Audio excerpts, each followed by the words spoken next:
Hey y'all, how are you all doing? Hope you're doing very well. Hope you have recovered from Christmas and the New Year. Hope there are not too many sore heads. Hi everyone who's already checking. Loads and loads and loads of you checking in already. Good to see you all. Matthew, Simon, hey Nick, how you doing, big boy? Bobby G, Crazy Locha. A tux is not required for this. It's a very, very casual dress code for this one. Hope you enjoyed me dressing up. See, I've always told you, my dear late mother would tell anyone I really like dressing up and showing off in front of people. And do you know what? I just really liked. Uh, I really enjoyed doing that. That was great fun. I have to say, it's a lot of fun. Oh, hi, hi, hi, hi. Hello, hello, hello. Hey, Spruce and Glues. How you doing, Nick? As well. All of you. Oh, Chris. Hey, Dane. Hi, hi, hi, hi. Hey, Lee. Hi, Adam. I'm not going to get anyone forget it, but hello, everybody, and very, very warm welcome to you. Um, I hope you enjoyed the award show the other day. I'm really sorry it got delayed a couple of days, but what happened was it's nothing sinister, nothing awful, nothing terrible. Everything's fine. All it was I had some blood tests recently, and the doctor said, you know what, your cholesterol, daddy daddy da, is a little bit. Probably be good to start you on some statins, very low dose statins. I say that's grand. Did that, and the one that tried gave me a terrible reaction. Lots of like joint pain, muscle pain, headaches, just like COVID, but without the cough and the sneezing, basically. Stopped taking them.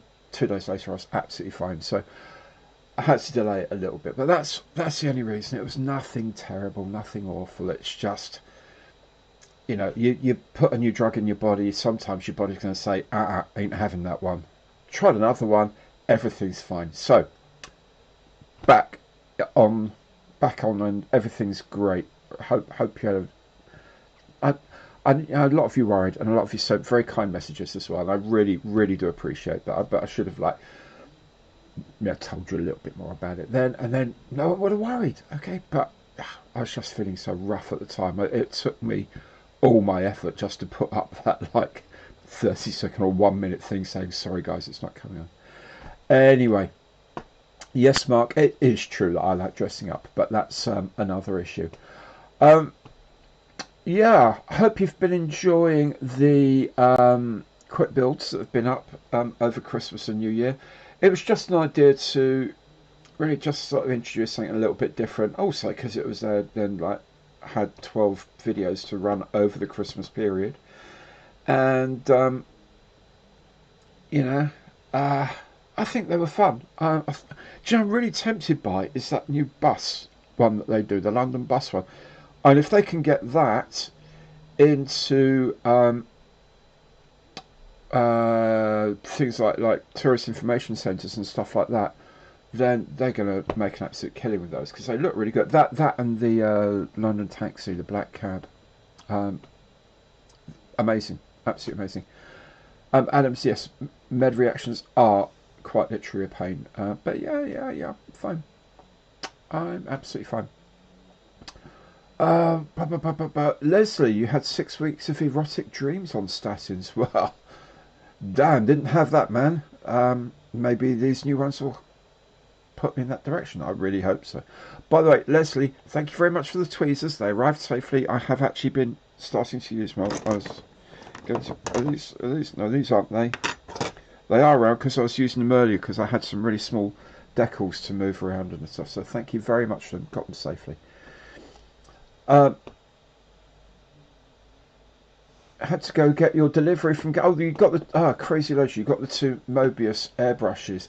I'll be probably shooting a review of that over the next sort of 4 or 5 days, when I've got some Luftwaffe stuff to be doing because they've sent me the two new Mobius brushes. I'll just show you one of them up here. Um, these are the latest ones from Gallery, and they look absolutely bonkers lovely. This is the kit for tonight, by the way. Actually, it's going to be for quite a long time because it will take a while to do. The Warship Builder cartoon HMS Hood. Thank you very much to the people at Model Works for that. They gave it me when I visited a little while ago. They said, "Hey, we understand you like making egg kits and cartoon kits. How about this one?" And it's brilliant. Okay, so here's the Mobius airbrush, and do you know what? It looks really lovely. It looks so pretty.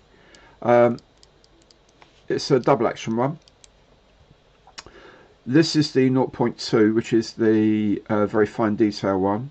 So it comes with this really sort of groovy cutout here. It comes with an air controller here, and the cool thing is on this, apparently a lot of them it's about 3/4 of a turn before you from full open to cut off, and this one it's about, I think it's 1.5 or 2 turns or something. It's quite a lot of fine control. Obviously you get the little cup there, ultra mirror cup, and there's a 0.3 as well, which doesn't have this, but it has a 0.3 needle and cap thing here. What are they called? Nozzle, that's what they call them. You can swap the 0.3 and the 0.2 nozzles and needles over, but these are actually designed to run with these specific needles. So the 0.3, because it's designed for sort of wider area use, has a much higher airflow velocity as well. So it's actually completely different design at the front end. So you can theoretically swap them over, but they say not to. Anyway, I think it's a really cool looking piece of kit, and I'll be trying this out on actually doing the kit of the week. I'll be painting the camouflage on my BF 109Z Zwilling, using that, and actually doing the larger area stuff with the 0.3 as well. So yeah, really excited, really excited for that. Yeah, do you know, ACF Nugget tempted? I'm not surprised. It is a beautiful thing. It's absolutely beautiful thing.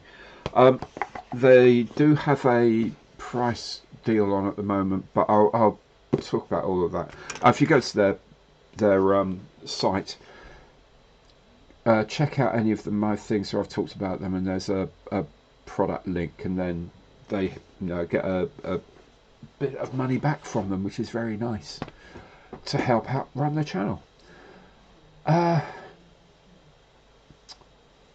Let's see. Youngs, the 1/24 scale Mark 9 Spitfire. What a lovely kit that is. Second only to the SM79 in my opinion. Lovely. Oh yeah. Well, yeah, Will pointed out, Spruce and Close, the FX release is coming up very soon, isn't it? Next week, 9th. Yeah, I hope you enjoyed Mystic Mug as well, because that's one of these things I really enjoy doing. The video editing software I use now allows me to play around a lot more and do some more fun things, more sort of weird effects and lighting effects and flashy, lightning-y transitions and stuff like that. So it just means I can just have a lot more fun with doing them. So the only problem is it kind of sets me up to try and do something a little bit better next time. I've already started thinking about the script a bit, even though I don't know what the models are going to be yet, obviously. I'm still thinking about some of the presentation and stuff like that, and it's, it's just so much fun. It just makes a break. Not that I need a break from making models, but it just is a bit of a break for the channel. And the awards thing's sort of like way over 5,000 views in a day, so that'll do me. Nick, thank you very much. We'll make something happen, mate. We will make something happen along the way here, because I know you're desperate to help out. Gavin, yes, I'm loving the build of the Z. It's surprisingly good at times. Some of the fit just needs a bit of coaxing, but generally speaking, it's not bad at all. Better than I thought it might be, to be perfectly honest.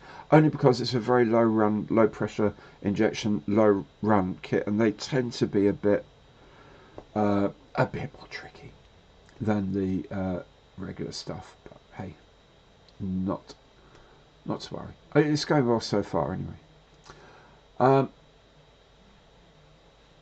So Andrew, you did your own Matchbox kit. Excellent. Oh boy, good at its base and found it burnt holes in it and the Harrier sunk in it.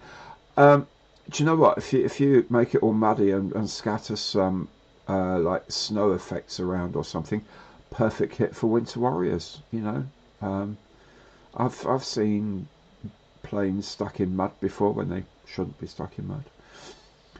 Hello from Jan. Is that from Czechia? Oh, cool. Hi, Jan. How you doing, man? Andy, how you doing? Oh, Dane Stewart. One of the new Hobby Boss 148th B24s, £40. Is that all they are? 40 quid for a 148th scale B24. Wow. I've seen a lot of the I have seen a lot of like sort of renders and stuff like that from it. It looks really cool. 40 quid is a stupidly cheap price. Oh yeah, Mark, very funny. Yeah, Millwall. Dearie me, Millwall. Gavin, yes, there is a 148th BF109Z. There's a 148th Heinkel 111Z as well. I think ICM in fact did it, which I saw built at it was at Model Works. They had one on display, where one of the fuselages was straight, you know, as it is, and the other fuselage had loads of cutaway work done. Looks amazing. Looked really beautiful. Yeah. Am I tempted by a Valum? I don't know whether to put my glasses on or not sometimes because I can't quite read that. But yeah, and it's sharpness, and maybe I'll trim myself some new glasses this year. Am I tempted to try a Valum kit? You know, I'll try anything, man. Valum, yeah, I know they do. My friend Neil's built quite a few Valum kits, and he said they're actually not bad at all. I know they do a Vickers Wellesley I saw recently. It looks amazing. They do a lot of really interesting subjects actually. Again, I think they're relatively low run, so and they're probably, I don't know if they're silicone mouldings, but they're relatively low run production and low pressure production. So yeah, why not? I'll look one out, see what I can see. That looks interesting and fun to do. Oh, Dane, right, you can order straight from China. Yeah, well, that would be why it's for 40 quid, then. I don't think it's going to be 40 quid here. But anyway, let's see. Pre-order on Hobby Boss between £73. Well, there you go. There, see, that's more what I imagined it would be. To be honest, I mean, to be honest, a 148th Liberator. I'm looking around. I'm not even sure I'd even put one of those. For goodness, that's absolutely enormous. Andy, yeah, it's. Ask them about. It will probably still be there, so don't worry about that. Ryan, which is better, RAF Buccaneer or Navy Buccaneer, in my opinion, just from how the real aircraft is? Well, I would say that a lot of RAF Buccaneers were Navy Buccaneers that were given up by the Navy and then were put ashore,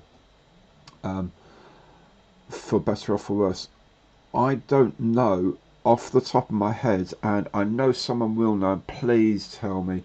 I don't know whether the RAF ordered Buccaneers separately from the Royal Navy ones, the Fleet Air Arm ones, or whether they all came ashore and ended up in RAF service. I would have thought that the RAF had some of their own, but you know, I don't know. I do remember them. Where was I? I was in RAF St Athan. Again, when I was in the cadets, I think this is St Athan. I think it was 1979, and they had some Phantoms, and they had some Buccaneers that they were doing major services on because they had just come in from the Fleet Air Arm, you know, been fed through from the Fleet Air Arm reserves, and they said the Phantoms needed a lot of work because of the corrosion they'd picked up being at sea. The Buccaneers were pretty much good to go. The only thing I think was a major issue, and I think it actually caused a fatal accident, was that when they came ashore, they didn't bother folding the wings for obvious reasons. You know, they're a bit bigger area to play with than a Royal Naval fleet carrier of the day. So you didn't need to fold the wings, but you needed to cycle the wing folding to keep all of the lubricants working properly. And I think they lost a Buccaneer due to failure of one of the pins in the wing, one of the connectors in the wing, and I think that was put down to not having the wings folded. So I think after that they said, right, when you park, you must fold the wings up. Whether that's true or not, I don't know. It's just something I heard of. Don't buy the 30-second Academy sock with camel. Injector points, really? Wow, that's not very good. Not very good at all. Vickers Valletta. Yeah, yes, that was a lovely. That's the sort of thing I know that Vallon do a lot of. Really interesting transport planes. We'll see. We'll see. I'll find something that'll be fun to do. I'll be something that I could do. Anyway. Oh yes. Beer of the month. Going classic. We're going old school. Theakston's Old Peculiar. Do like this. Do like this. So, Happy New Year to you all again. Cheers. Okay. Nick, you found Vallon Wellesley. If I can see. Oh, well, that's very kind of you, mate. Yeah. That'd be brilliant. Nick, thanks so much, mate. That is really, really good of you. So TSR2 is a million times the aircraft the Buccaneers would ever have been. Yeah, well, TSR2 would have been an astonishing plane, that's for sure. I know BB adored it as an aircraft at low level, high level, high speed, medium speed, whatever. You know, it would have done what it would have done. Obviously, the one thing it wouldn't have done is gone on an aircraft carrier. But I know what you mean. I do know what you mean. Amazing. Wow. So you got an FX Spitfire. Okay, that's pretty cool. Working on the Revell A380. Oh wow, that's like the 144 or the 288 scale or something.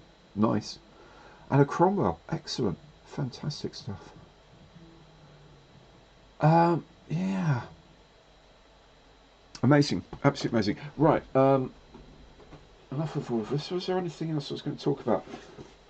There's loads of stuff I'm going to talk about. Of course there is. There's always stuff I'm going to talk about. Anyway, I'm just going to have a nose inside. We're going to have a look at some plastic.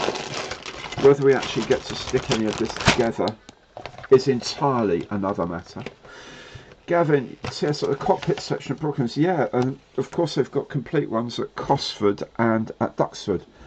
And actually it was somewhat interesting. Oh, you got some Brewdog. I'll talk. Mark, we'll talk about Brewdog in a moment because I quite like them. Yeah, the TSR2 at Cosford, it's really fun, and standing next to it, and you look at how rough it is now, and you think people say to you, oh, your panel lines are a bit too harsh, or your riveting detail is way too heavy, and you stand next to a TSR2 and you think, look at that, look at just damn, that's panel lines, that's rivet detail, that talks to me about that. What a load of nonsense. Anyway. The thing was an absolutely beautiful aeroplane, and once it could once they'd have sorted out the engines and the undercarriage, it would have been an absolute gem, an absolute gem. The Bucks could very likely fly lower than the TSR2. I think they had um, better manoeuvrability at very, very low levels, so they had better gust response as well than the TSR2 because it's quite long and narrow.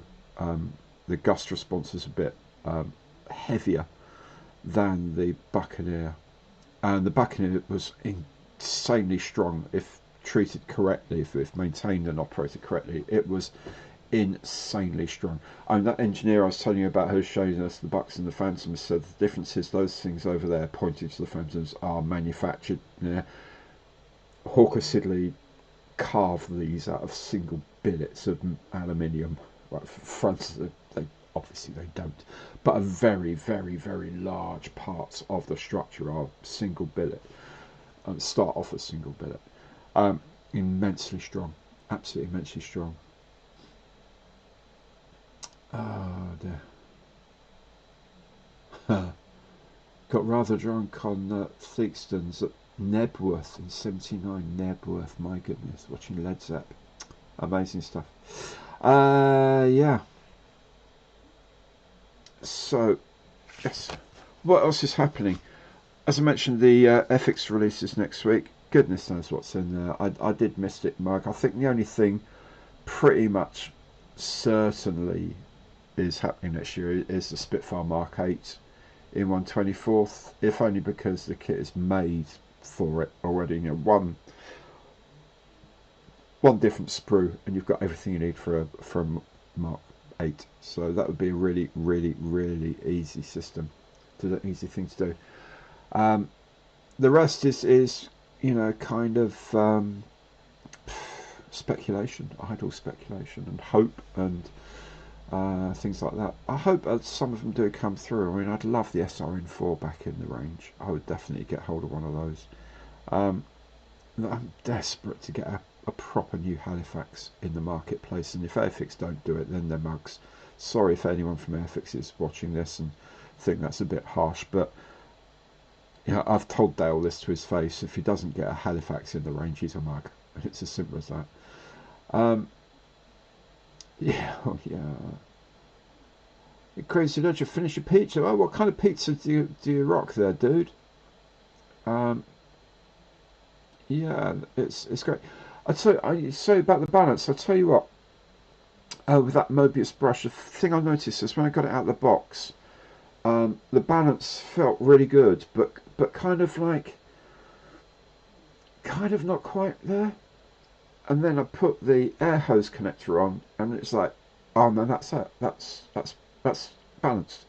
That is exactly what I want it to feel like. It's really weird, but clever design that they've actually bothered to do the balancing with an air hose connector on, because it's got a bit of a pull and it checks the balance. But absolutely amazing, absolutely amazing. A lot of people are asking for a 1/48th Jaguar, and they have been talking about Jaguars quite a lot recently. So you never know. You never know. 1/48th Jag would be something very special, and they could do a few versions of it as well. Yeah. Dane Stewart, I'd love a 1/24th scale Seafire F Mark 47. I could not possibly agree with you more. I would, if I won the lottery, biggish win on the lottery, that is what I would be talking to Dale about, because I know it costs like about 300,000 or something for a large kit to be developed and all that. I'd go there, slap like $500,000 on the table and say, Dale, 1/24th Spitfire FR47, you have to have 800 Squadron in Korea. Other than that, knock yourself out. There's the money. I'll see you in 2 years' time to pick up my kit. I would absolutely love that to happen. Probably won't, but I would love it.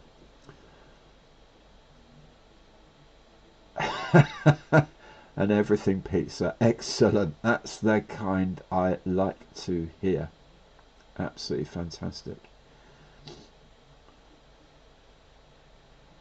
Again, why they releasing the Spitfire? I wonder why they didn't include the motor you put inside the and the sound card. I'm going to hazard a guess it's money. They wanted to model the engine well, and it would then be a case of how you then hook up a motor into that space with a battery or with a power supply and it still look good. And the sound card, I know they've got these sound boxes now that they use at Hornby for the trains of come on leaps and bounds and stuff like that, but I think mostly it's cost.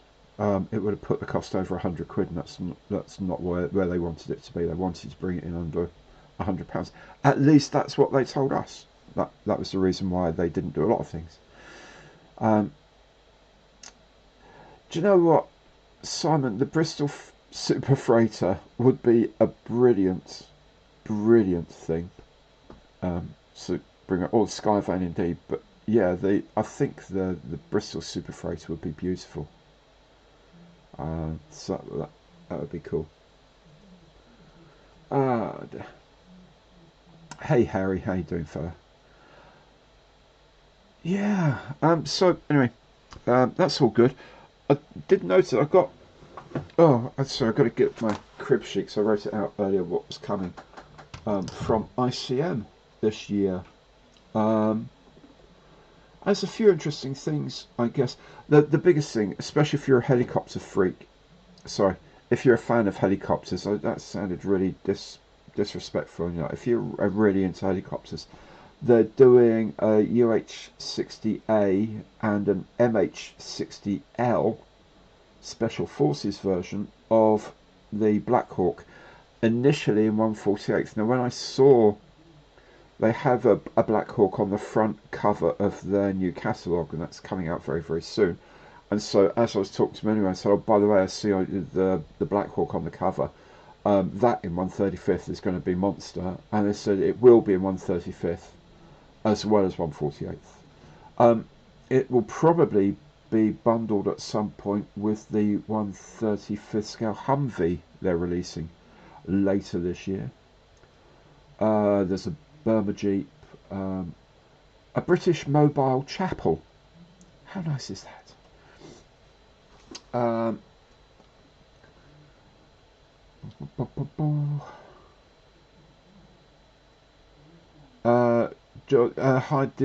yes, I did. Yeah, it's the Harrier, the Winter Harrier. Yes, I did. Thank you very much.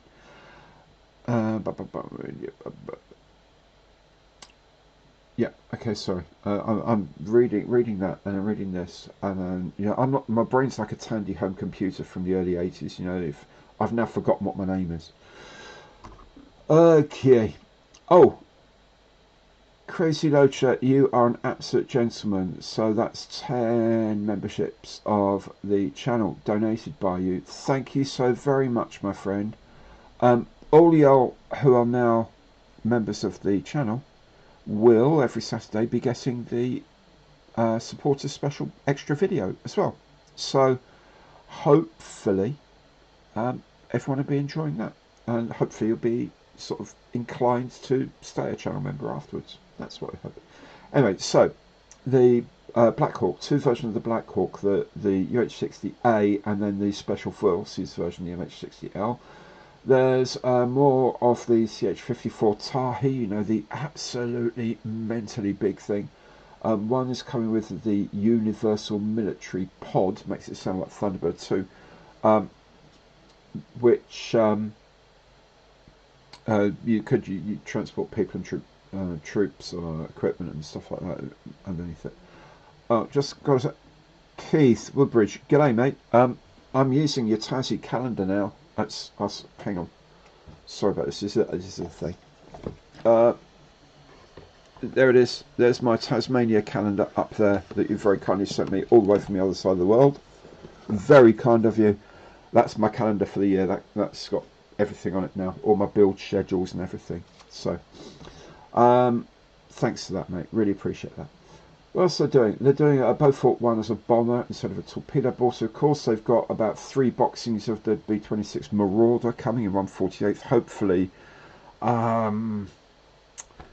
sooner rather than later. Really hope so.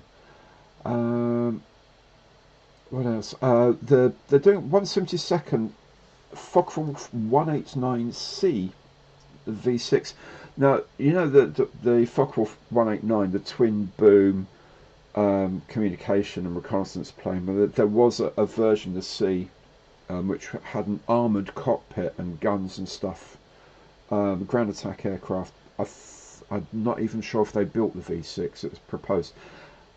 I think this is probably the special hobby kit because they've done one. And I think they've just taken the special hobby kit and maybe added some stuff to it and da-di-da-di-da. They've got a new tool, MiG-23 ML Flogger, coming in 1/72nd. I don't know if you've seen the SDKF Z251 I've got that's got the Red Cross. It's an ambulance one, but they're going to re-release that in the but with ambulance personnel, so it'd be like Africa Corps ambulance personnel. I hope, because I've got a plan. There's a Vietnam kit of the O2 and the B-26K with some figures and some airfield matting. So it's just expanding one of the combo kits I already do with this new airfield matting base. Monty's Leyland Retriever with a set of figures including Sir Bernard Law Montgomery himself. German and US field kitchens, which is nice. Let's see, yeah, Humvee. Oh, a Flak 38 with crew as well. So, yeah, kind of a mixture of stuff that's a bit, but some stuff that could be really interesting. I think the Black Hawks will go down very well indeed, and of course they also are bringing the Henschel 123 is due very soon. That was actually due this year, so. A reasonable range of stuff. I think the Big 26 is my personal highlight of that lot. So we'll see how we go. Whatever they get, I'll grab hold of one, put it on, show you what they're like, and then see where we go. I got the other day the OV10D Plus Bronco, the last model of the Bronco in 1/72nd. Another KI-21 Sally. I had the KI-21 1B. I now have a KI-21 1A. And another Cossack, the Ukrainian National Guard version of the Cossack. I don't think I'll be actually making any of those, but I will do box openings for them, and they'll go on to the this is for later disposal pile, and I'll figure out what to do about those later on. Okay, FX needs a 1/4 Tornado. Yeah, well, maybe that would be pretty cool. Yeah, Crazy Logic, you're absolutely right. Sprues and Glues, do send pictures. You got my email address, and email address is online. I've sent it and I'll show you before. Just send me some pictures, or you can send it through Facebook if your parents are cool with you using Facebook. Then send them through that. That'd be really cool. Birthday coming up soon, 24th of January, dude. That's because you are, you're the right kind of guy. Because every decent person's birthday is in January, right? Mine is 15th. My dear wife is the 23rd. It's just best thing. That's the best thing. Right, what's on the desk, Youngs? Okay, yes, this is the HMS Hood main warship builder kit that I'm supposed to be building today and for the future. This is going to take a long time to build. There we go. Hey Paul, good to see you. Hello. Yes, very true. Yes, I know. I do try my best, my dear boy. G'day John, how are you doing, fella? I bet you're a bit warmer than we bleeding are, that's for sure. Harry, you see, there you go, another one. 16th. That's just the way life is. Just the way life is. It's one of those things, it's just unavoidable. Okay, so that's all very interesting. I need those and those, and I need a D1. And the D1 is one of those, I think. Okay. Yeah. Yes, it is good. December's better. Well, yeah.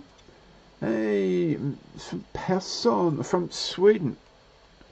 Does look, and this could be like really stupid question because like I don't know about the frequency of certain surnames in Sweden, and it could be about to say, hey, your name's Smith, you must know da, da, da.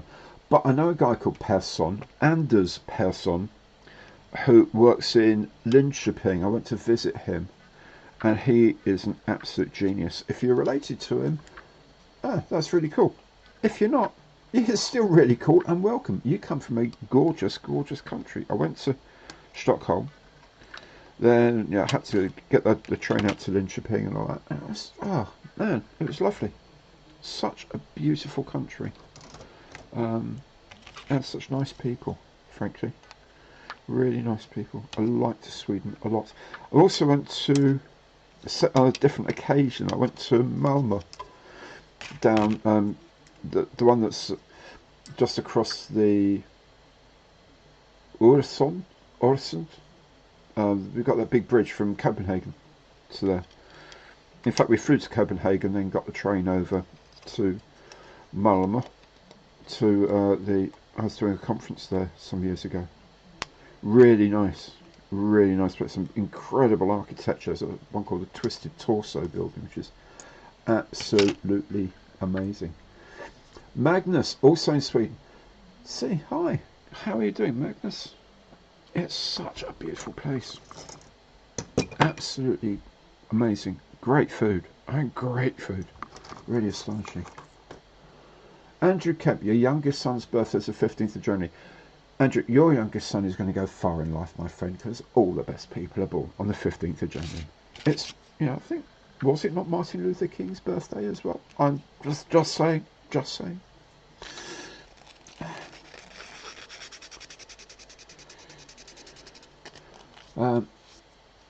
Yeah, from North London. Yeah, dude, I know. It is soaking here as well because I'm in West London. So yeah, I know what you mean. Excellent. Dane, yeah. You're born on Friday the 13th of January. Amazing. Yeah. See, I'm not particularly triskaidekaphobic. See what I did there? That's one of the longest words I know. It's fear of the 13th. There is another word which is for Friday the 13th, but I can't remember that. I'm not Stephen Fry, for goodness sakes. Hey ho.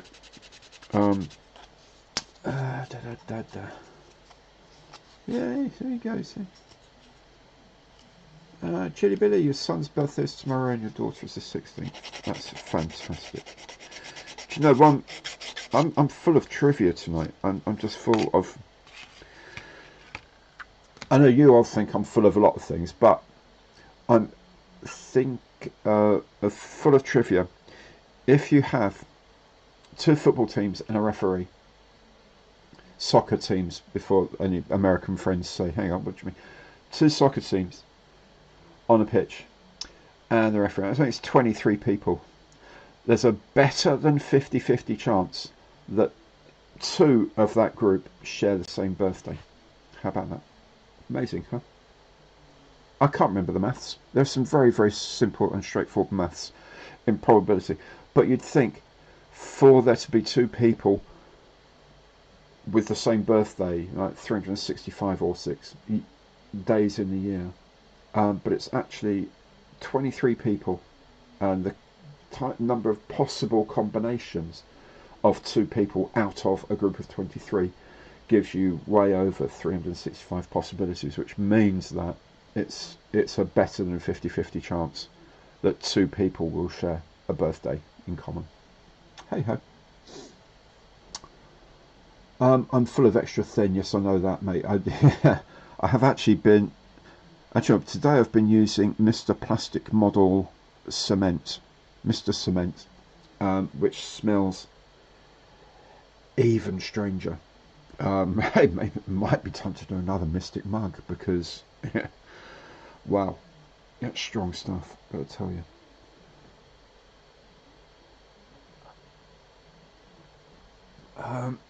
Okay, so where are we? Yeah, so, some ICM stuff coming forward. I'm looking forward to a lot of it.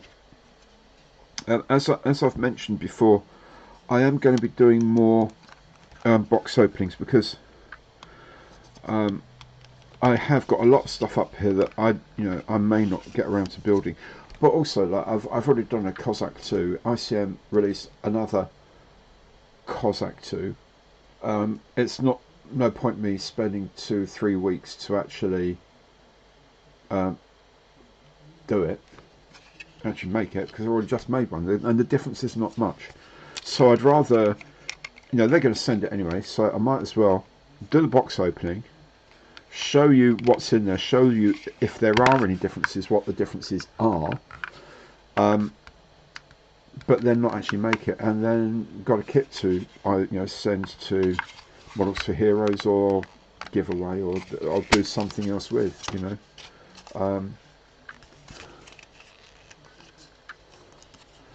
yes. Oh, BCF. Yeah, BCF extinguishers, weren't they, Nick? Yeah, bromochlorofluoromethane. One of the CFCs are chlorofluorocarbons.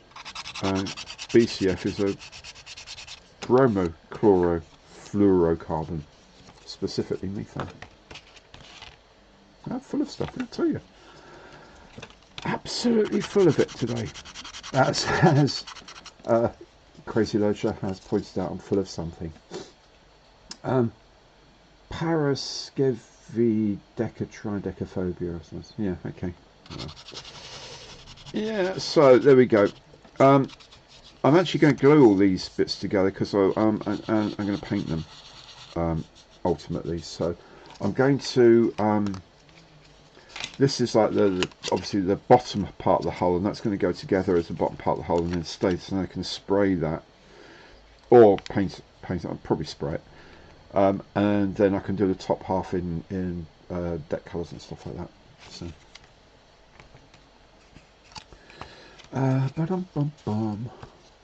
Whatever.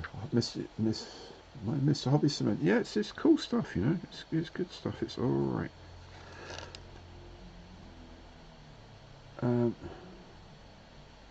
RF and I, they had different ones. Okay, well there you go. There you go. I know, but they probably would have had sort of different weapons fits and stuff as time went on. Yeah, I don't know. I'll find out more about it. I'll find out much more about it, I hope. I love a Buccaneer. I really do like a Buccaneer. Jam Fjord. Don't worry about being late, man. It's like not even an hour in yet, so great. No problem at all. Good to see you. And I'm glad you enjoyed the humour of the awards. And, it's just, I say sometimes you just need to do something a little bit odd and a little bit fun. Yes, that's reminded me. I needed to say two things I needed to say.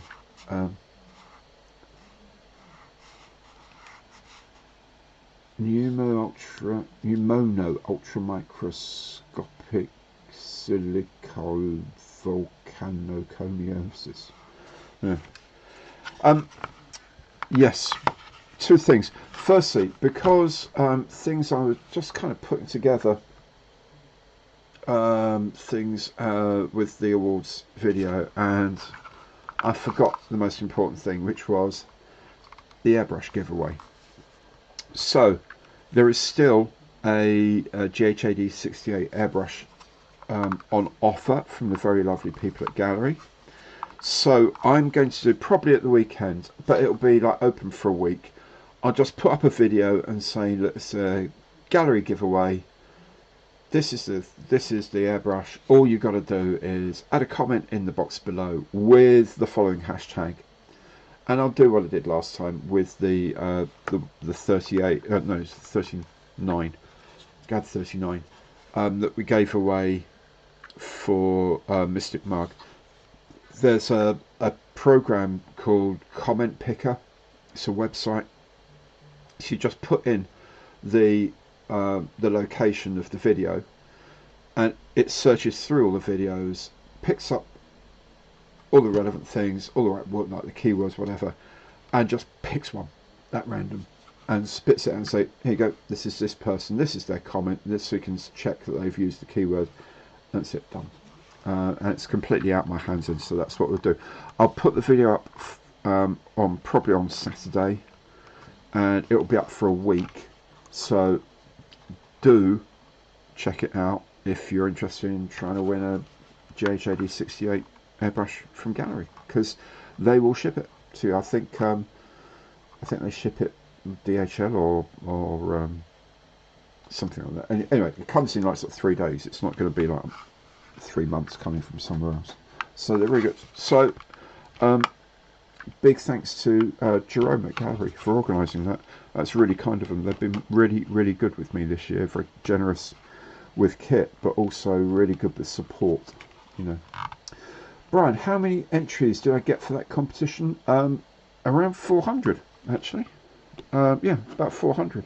So it's really cool. It's grand. It's really nice. So,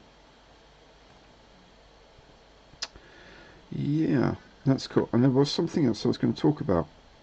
Yes, of course there is. Right, so you remember, hopefully, if you were around, you'll remember, last year, and by last year I mean last actual live stream we had, which was in the last year, even if it was a month ago, I was sort of floating the idea of maybe having a second live stream in the month, and I'm going to have it on the 3rd Tuesday of every month, as well as this one here on the 1st Thursday. Okay, I will remind you each time on Monday Matters when it's coming up.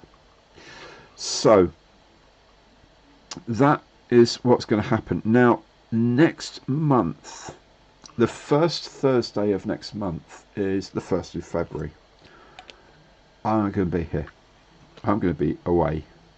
So there is not going to be a live stream on the first Thursday of February, I'm afraid to say.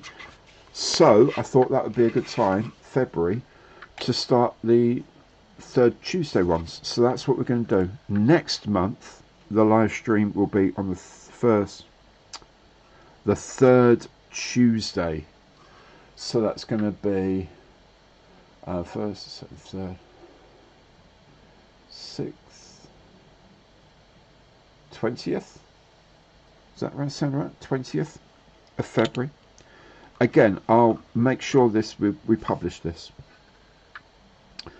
So it'll be on the 3rd Tuesday will be the live stream, and thereafter it will be both. It will be the 1st Thursday and the 3rd Tuesday of every month thereafter. Okay, hope you enjoy that. Hope it all works out. You know, if no one bothers turning up, no one bother keep doing it, but I hope you do, because I really enjoy doing this. Really enjoy doing this. Any idea what ICM paints are like? Yes, but, I use them a lot. In fact, here you go. I was doing some work earlier on. Grey green, which is RLM 08. They do this thing called German grey, which is like that dark interior grey they use. The leather they use is like properly aged leather, not that really bright stuff that you get in FX. Black, white. I've got all of them, the whole set of them. I'm not a fan of the, not a big fan of the transparent ones. I tried them out. In fact, I can show you. I'm going to do a video about this because I'm going to retry them. So, like here, for example, this is transparent yellow apparently, and you can see it's like just powdery, yeah, opaque yellow. This one is the Tamiya clear. The red's a little bit better, but still pretty not great. The green's very thin, and and it's quite hazy. It hasn't got like the sheen of the Tamiya ones. So I wouldn't go near the transparent colours necessarily. However, the metallics are lovely. Actually, the gunmetal is probably the best acrylic gunmetal I've ever used. I mean, ever. I love it a lot. Thing to remember also is that ICM paints, they come, as Nick says, that they actually come ready to brush. These are brush paints. You can thin them and use them in airbrushes, and I do all the time. My Cossack was done entirely with ICM paints, and there's no trouble at all thinning it down with like a generic thinner, and it works really well. The metallics brush painted on are beautiful, are really nice. I have yet to have, actually I should have got samples of them in the last package. I have to remind them that they need to send them, of the primers that they do, and their own thinners. Quite often, you know, everyone does their own thinners.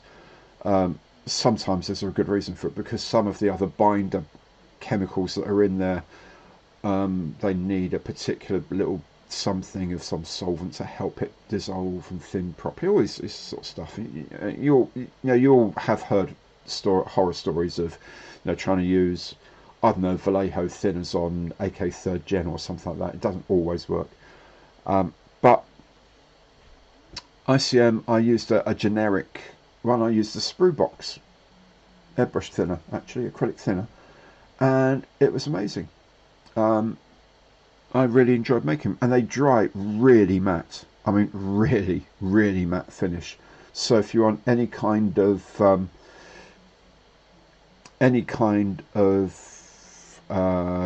semi-gloss or gloss, satin, anything like that, you've got to do that with varnish. The paints just won't do it. But they're beautiful, really nice. Really, really enjoy using them. In fact, I'm kind of working through a review of them, because I'm going to do some figure painting, like, you know, small military figures with them as well. I've got some other figures to do. I did some cockpit work today, and I didn't need to prime any of the plastic for that. I just brush painted it straight on, and it was perfect, absolutely perfect. Okay, RF Dark Earth. Brian, I have used the Vallejo one. However, I can't remember which kit it was, but not all that long ago I made one, and I looked at the Vallejo Dark Earth, and they were two different colours, the same product code. Not that it was like an early and a late version or something like that. It was actually the same product code, and the colours were really, really different. And I was quite surprised at Vallejo doing that, but there we go. But that's normally where I would go. Dark Green and Dark Earth, both of them, I would use the Vallejo ones normally. Yeah. Vallejo's got good transparency. Yeah, Tom, I'm going to try a few of those. I think I would like to because the Tamiya one is brilliant, really brilliant. But it kind of gets a bit sticky when it gets older and stuff like that. You know what I mean? Anyway, I'll try. I'll give them a go. Paint it in black and white. Yeah, why not? Why not? That's a very good idea. Julian, I'm not issuing any spoilers here, but I'm going to say there it is so far. You can't see the vast amount of filler at this. This is a plane where you don't have to add any nose weight, because it's all filler. The nose weight is there. But yeah, it's kind of on its way. I'll have that done over the weekend probably. I've got some spare decals for it, because the decals that they include really, really won't work. So yeah, I haven't thrown it away. I try not to. You know, if I start a kit, I'm going to try and finish everything I start. So it will take a long time sometimes, but you know what? I will do it. We'll do it.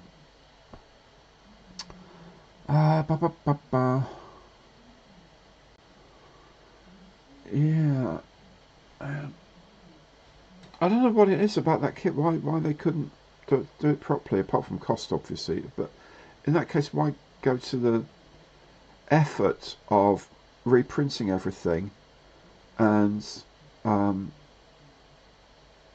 doing all these layouts for stuff, for parts you haven't actually put in the kit, and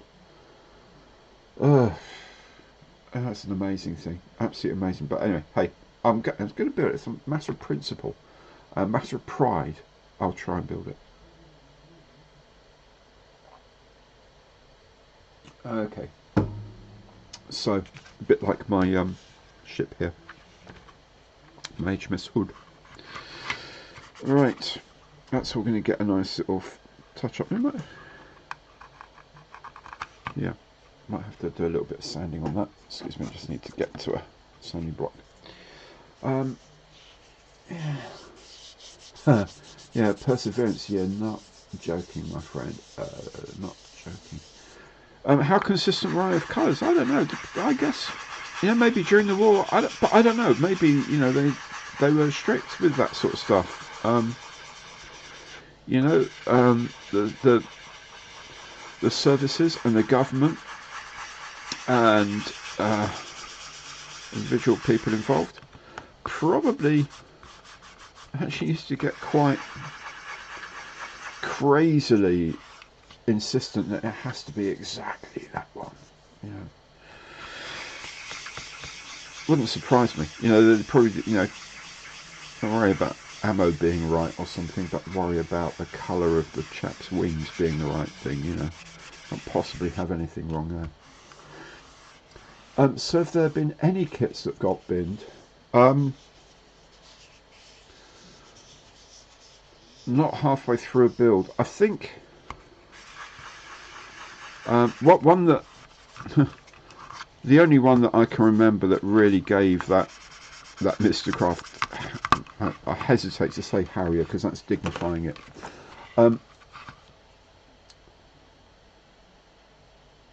It's the Frog Supermarine Attacker was absolutely awful. Awful. Chili Billy, don't worry, my friend. You have a brilliant time with your dinner, and we'll see you again very soon. Take it easy, fella. Yeah, the Frog and later Novo Supermarine Attacker is a really awful kit as well. Like there's no cockpit detail because where the cockpit is, you've got the canopy. Where the cockpit is, the edge of the cockpit just flat between the two, and it's like a pilot's head that sticks out the top. But that's like cut in half because the whole thing's cut in half. So you have like the two halves of the fuselage and flat bits for where the cockpit would be, and these little like half heads sticking up, and you're supposed to glue all those together, and they don't line up very well. And getting the wings on, oh my god, it's just appalling. I did one and I painted it, but it was a long time ago before I even did any of this stuff for the channel. And I don't know where it is. I think it got thrown somewhere in disgust, I think. But that's the only one that I couldn't actually say I've thrown away because it was so bad, I think. The Tamiya Harrier. I've not tried. I don't know if I've actually made a Tamiya Harrier or Sea Harrier or any of them. Actually, I'm not sure if I have. Dane, Outlaw Paints. Do you know what? Talk to James at Spruebox about that. The colours I've used so far, I used like the early war ones. I did it with a Defiant, and they were properly spot on for my eyes. Okay, now obviously there's the issue of I'm not going to go to Hendon or whatever. I'm not looking at a real World War II paint finish most of the time. To my eyes, working in my workshop. Yes, it's a workhouse. No, my workshop here, with the lighting I use, because lighting plays a massive part on colour matching.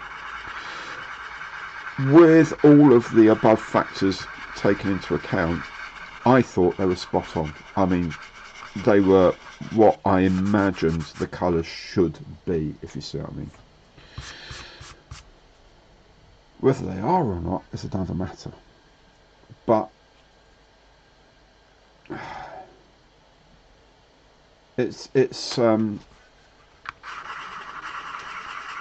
I found them amazing. The only one I didn't get to try was the Trainer Yellow. That one looked not as bright a yellow as I remember Trainer Yellow being, but then my memory might be wrong, because maybe what I remember is seeing planes painted in Trainer Yellow but not in the actual original specification Trainer Yellow, something a little bit more modern and more vibrant. The one they had was a little slightly more dull, a fraction more dull.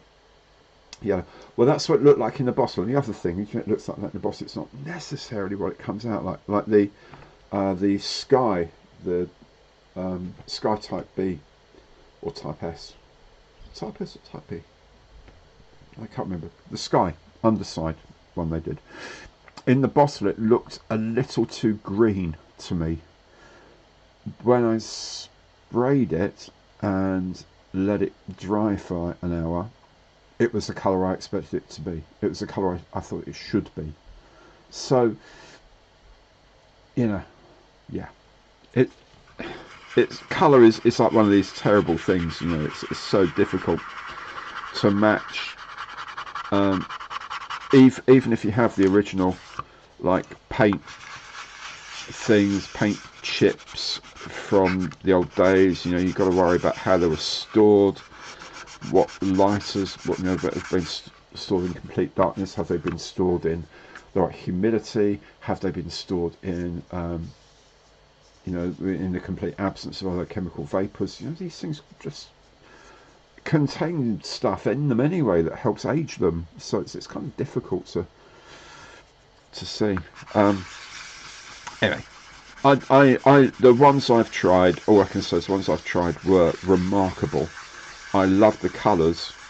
I thought the colours were very true looking, and I would happily use more of them. But have a chat with James at Sprewbox, and he'll talk you through what they do to get the colours, what sort of research they do to get the colours right and stuff like that. Because I know they do an awful lot of matching.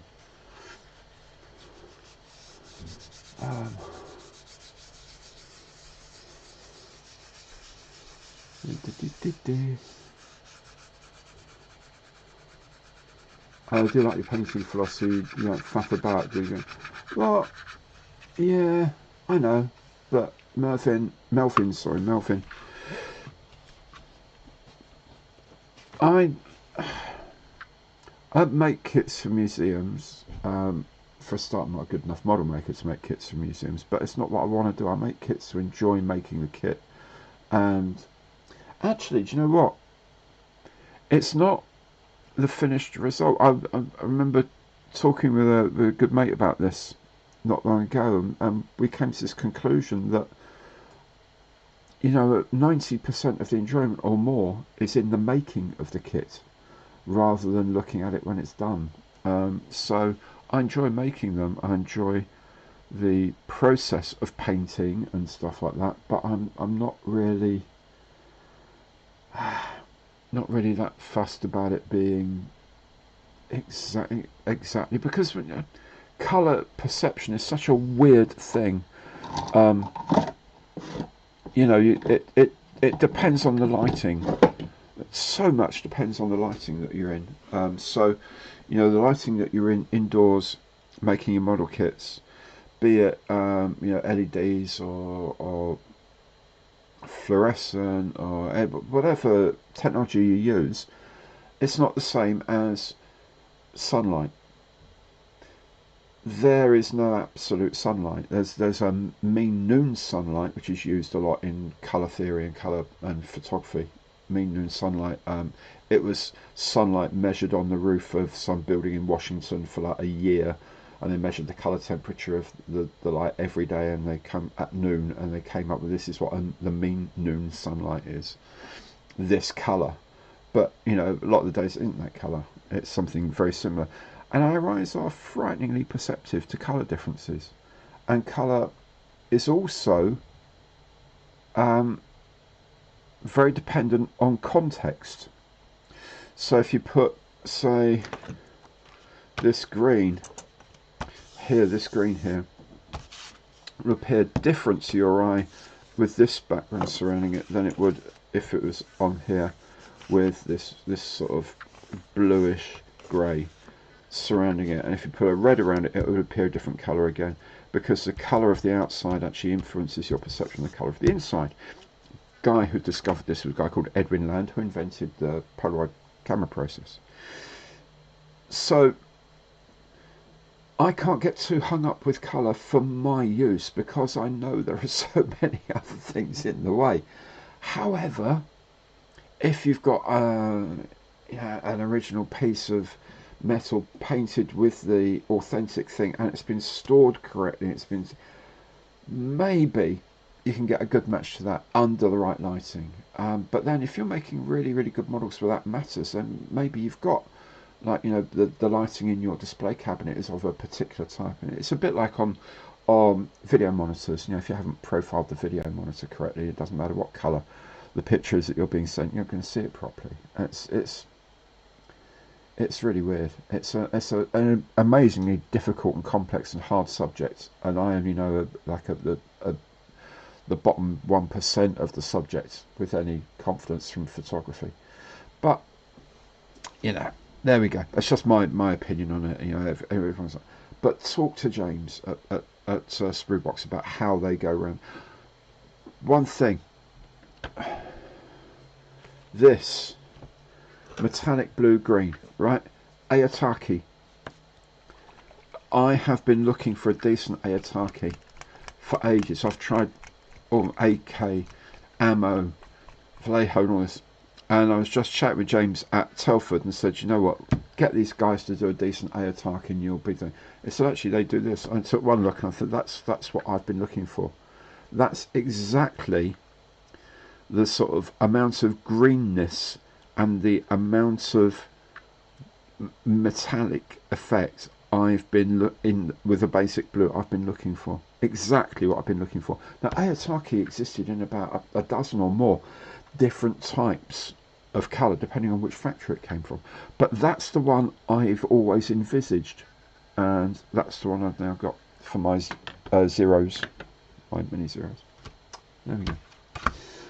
How are we going? Get a Life Aviation. Watch a building. I'm building HMS Hood. I'm building a egg kit of HMS Hood, and this is the bottom section I'm now doing. I'm now a part work because this is going to take forever. Yeah, Andy. See, in photography, there was I was lucky. I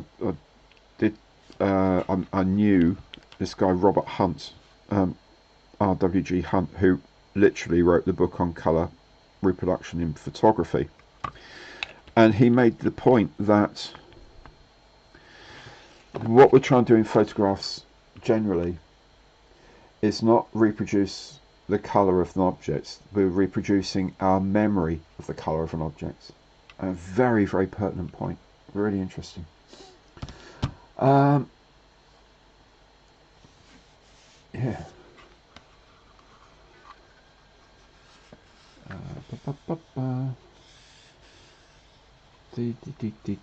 Okay, cool. Yeah, I think I'm all caught up. Anyway, I'm kind of conflicted whether I should fill that or not. I kind of, yeah. No, I'm not going to fill it. I'll be fine. I'll just grind it down a little bit more. So, yeah. What else? Is there anything else happening?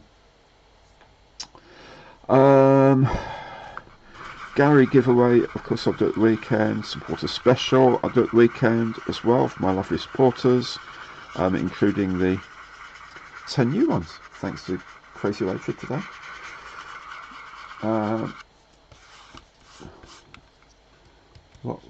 Oh, I see that sort of film, okay. Get life over. Sorry to see you have to go, my friend.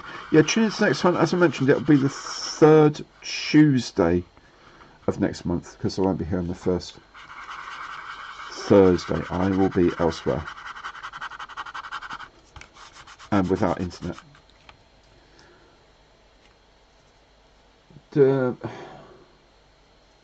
I don't know if they are going to do dogfight doubles. So yeah. Pieces per live chat, usually about 5.7 pieces per episode. Well, thanks for doing the research there, Crazy Dojo, my friend. That's really kind of you to have gone through the back catalogue and looked that up. I mean, today I've done 3, so you know that's gonna skew the figures. Well, actually no, I've got like 50 minutes or so more, and if I stop messing around with this, then I can get some more bits done. 5.7. Okay. Let's just see. Andy, oh thanks, man. Excellent. Glad you could join. That's really kind of you. I mean, yeah, I try and give you some value, obviously, for it. I don't just expect you to sign up and just think, hey, that's cool. That's all I need to do. And you know, that I'm going to then sit around thinking I don't have to do anything for these people, because that would be wrong. So I try and give you some value for your membership with the supporter special every week. I try and see what I can do in the future, see what I can do a bit more to help out and make things a bit more valuable for you. I just don't know what yet, but we'll think of something. We'll do something.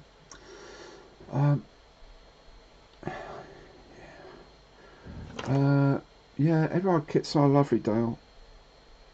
Dale. Ethics Dale.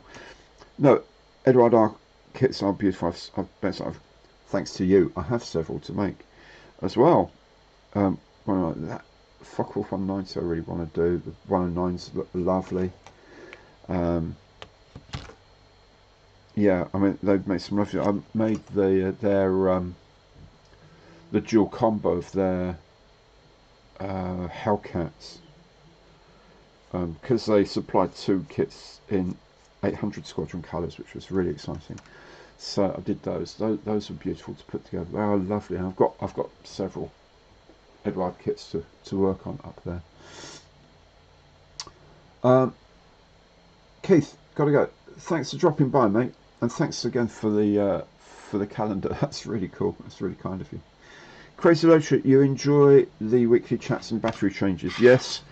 Yeah. The thing is, right, I'd shoot the stuff to camera for things like supporter special and the intros to all my videos. Actually, I shoot on a digital SLR, and one of 2 things happens every week. Either I witter on for more than half an hour and I have to stop the camera and restart it, because being an SLR, it will only record half an hour of video, or actually 29 minutes and 59 seconds of video, because if it does half an hour or more, it's technically classed as a video camera, and that has a much higher import duty on it.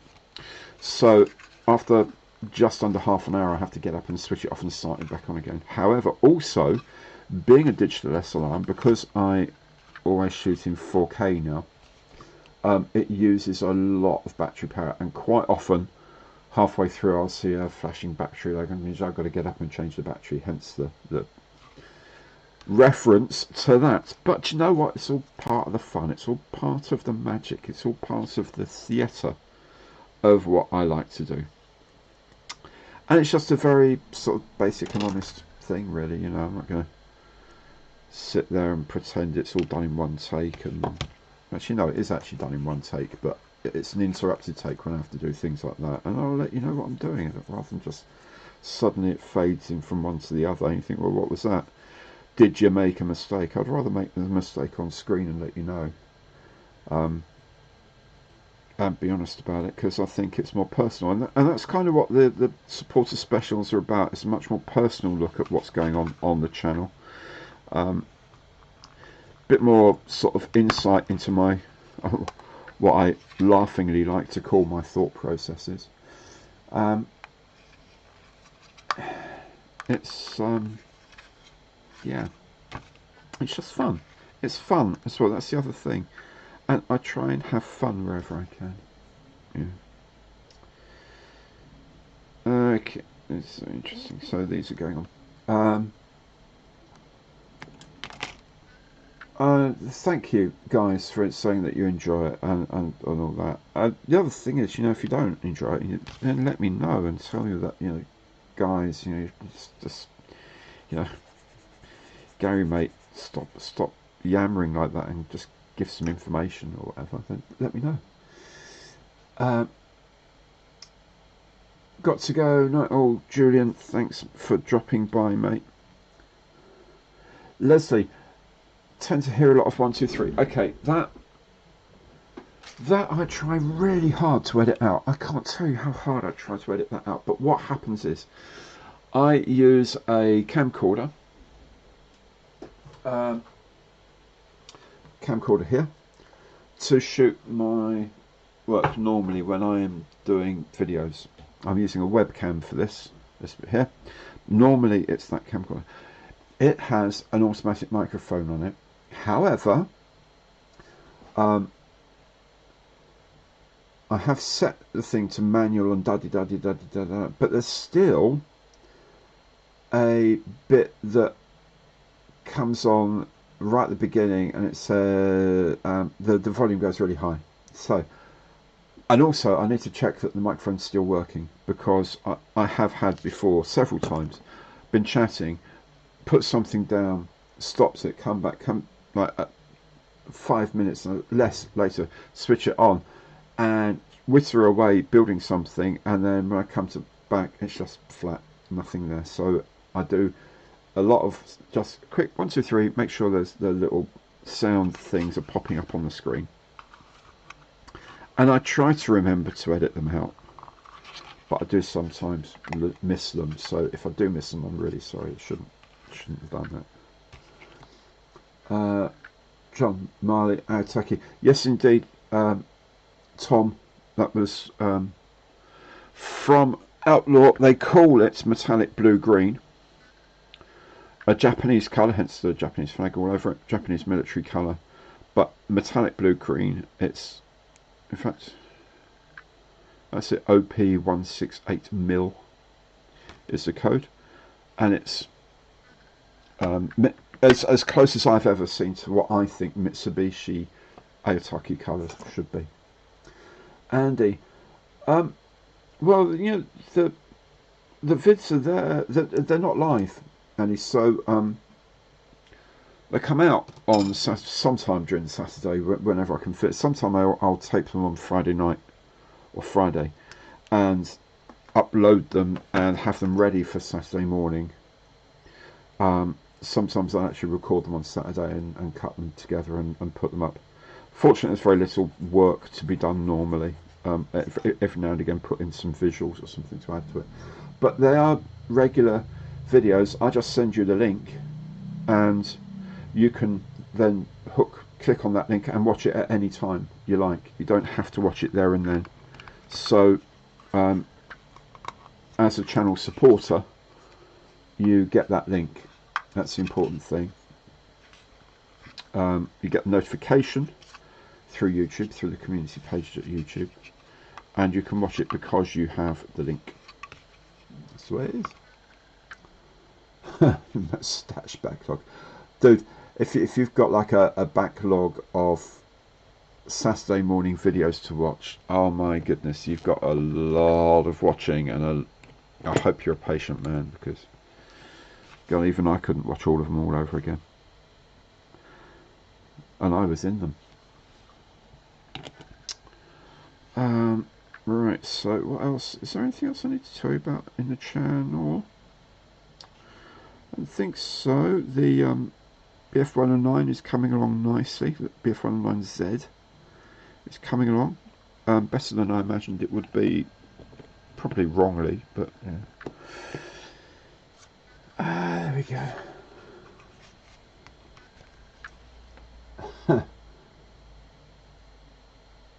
Yeah, Leslie, that's a good plan. Yeah, like we'll have a drinking game over the years, shall we? Every time you hear 1, 2, 3, it doesn't count if you then rewind it several times. That don't count, dude. All right, just once when you hear it. What's the oldest kit in my stash? That's a very, very good question, Adam. Let me have a quick look. The actual physical oldest box of a kit. I have a selection of Airfix kits that are quite old.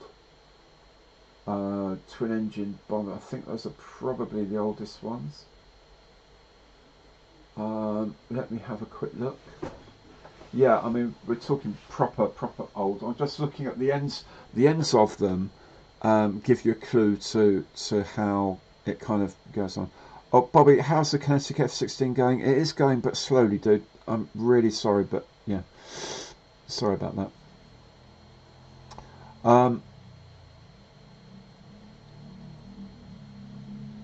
What was the guess? Yes, have a quick look. Oh, I'm guessing. I mean, looking at this sort of thing, probably like the Focke-Wulf 189, Foreign Threatens, oh dear, yeah, Foreign Threatens. I don't know when this was. It's a Series 2 kit. I'll have a look inside it to tell me what age it is. It's pretty old. I've got several of these. Nick sent up. Oh my goodness! Look at these. Look at these. Oh dear. Yeah, that's yellow. Oh my goodness! This is going to be a fun kit to build. Yeah.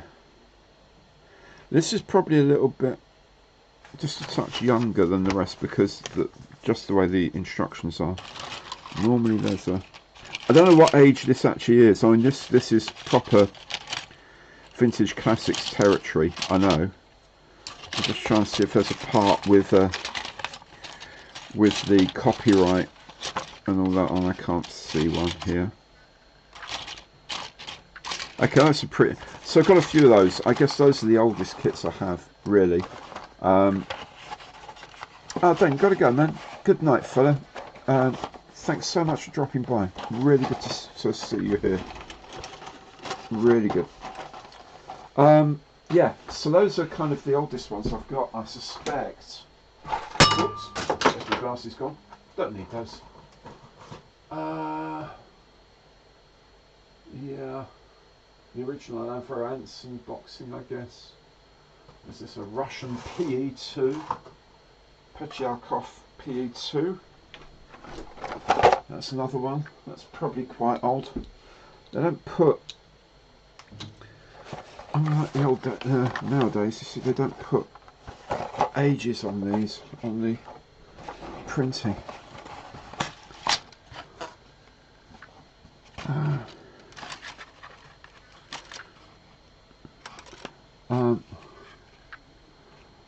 I got a message from Mark at Scale. Oh, CT Scale Models. Great guy, Mark. Who's currently working on paint masks for the Ferry Rotodyne. Yes.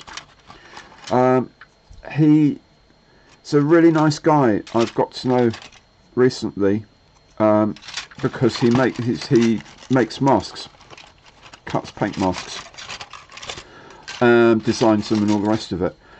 And you'll see. I normally shout him out on Monday Matters because this stuff comes out. and what he's doing is whenever there's a Vintage Classics release, he's going to get hold of it and do a paint mask for it, because most of these don't have paint masks obviously available. Things like this would be really useful, wouldn't it? Now this is an older one because it's got the written instructions. Cement pilot and upper gunner to seats, then press upper gun into rear, locating, holding cockpit floor. Proper instructions. Proper instructions. Very nice. So that was the old days. So this is the original release, which apparently Adam says 1968. So that's certainly one. I do have any Vintage Classics up here. Oh, I've got the HMS Fearless Vintage Classics kit up there to do at some point. That's going to be another sea diorama, but a bit better than the last one I did. A bit more involved and a bit more I need to practice. So I'm guessing that's probably the winner of the oldest kit I have up here. Yeah. Yeah, I'll go for that. Yeah, that's the one I'm going to go for. Oh. So yeah, CC scale models. So he's working on the paint release marks. He's just done a set for the 148th Buccaneer, and he's on the interior cockpit ones. He's got cutouts for the miniature detonating cord. So if you're going to spray the interior parts of the canopy, then you can also spray where the MDC cords go instead of trying to get a decal to fit on it or getting some aftermarket to fit on it. You can actually just spray it on, which is a brilliant thing. Brilliant. Really impressed by that. There'll be pictures on the Monday Matters. I'll mention that a bit more. Yeah. Yeah, I don't have any FX kits in bags, I'm afraid. Not that I necessarily want them, but you know, these are going to be enough of a challenge. I am going to be practicing riveting and panel lining, so look out for some of these coming back. Like the Hudson, I want to redo the rivets and the panels on the Hudson because I love the Hudson. I want to make a really nice job of that, so I'll be doing that in the future as a tutorial as well. Maybe if it works, I'll do it as a tutorial. If it doesn't, I'll pretend I never did it in the first place. Emma, hey, how you doing? Happy New Year to you too. Yeah, the Rotodyne, I'm looking forward to the Rotodyne. Looking forward to the Bloodhounds as well. That's obviously around now, so I'm looking forward to mine turning up. I'm going to do some work with that and add some bits and pieces and try and make it look better than it was. And as I mentioned before, unlike Airfix, my RAF policeman will have a white top to his hat, being a snowdrop. So there we go.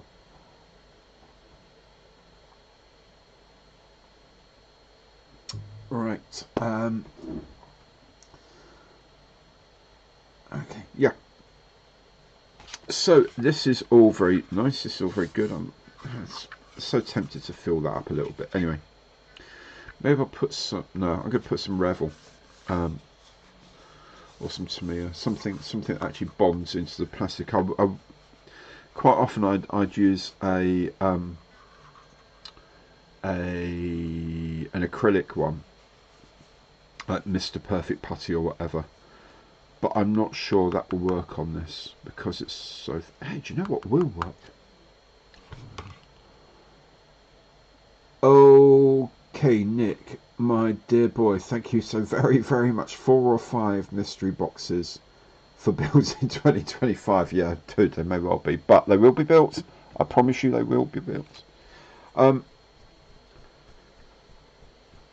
do love the mystery boxes because, you know, obviously I never know what's going to come, but some of my favourite kits have been those mystery boxes. You know, like the Lee Richards plane with the annular wing, the Zerbi Air Sedan that was one of my highly commended kits this year. It's a nice kit.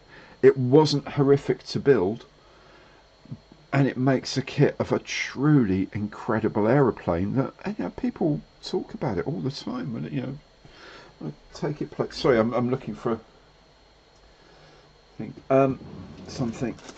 There we go. You know, you take it to the club or whatever, and you're like, oh my god, what's this? Oh, this is a Zerbier sedan. Have you not heard of a Zerbier sedan before? Oh, there we go. Absolutely amazing. Absolutely amazing thing. Nice kit. That was a mystery box kit. There's all sorts. The Arado E555 was a mystery box kit.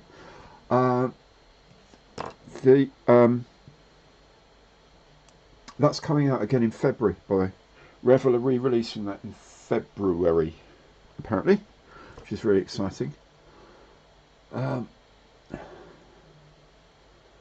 So yeah, I'm sure there was another one in there.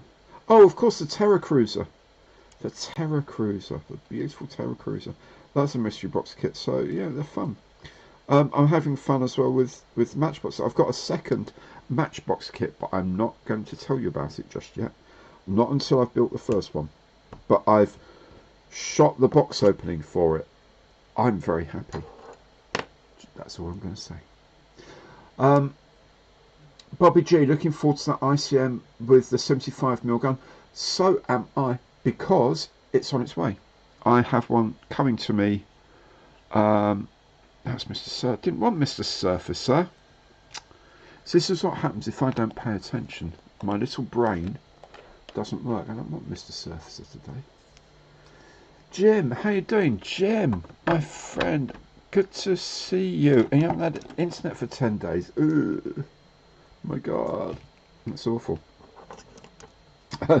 Oddly enough, as you can imagine, I couldn't survive without internet for 10 days. Well, I could, but my channel couldn't. My channel would suffer quite egregiously were I to lose the internet for that amount of time.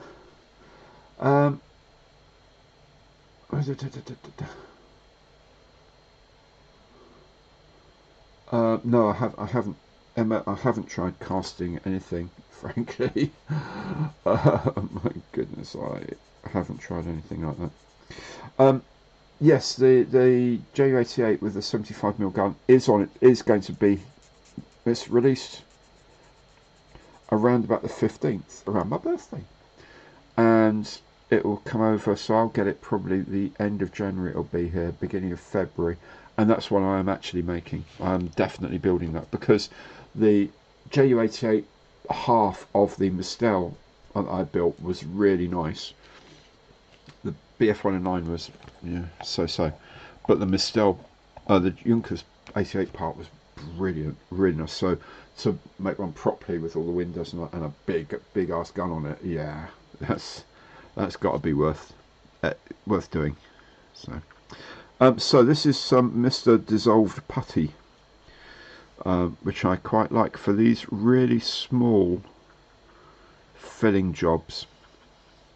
I think it's essentially what sprue glue is. You know, it's polystyrene dissolved in glue, but it seems to work really well. Oh, and Simon has sourced plenty more Matchbox kits for me. Oh, wow.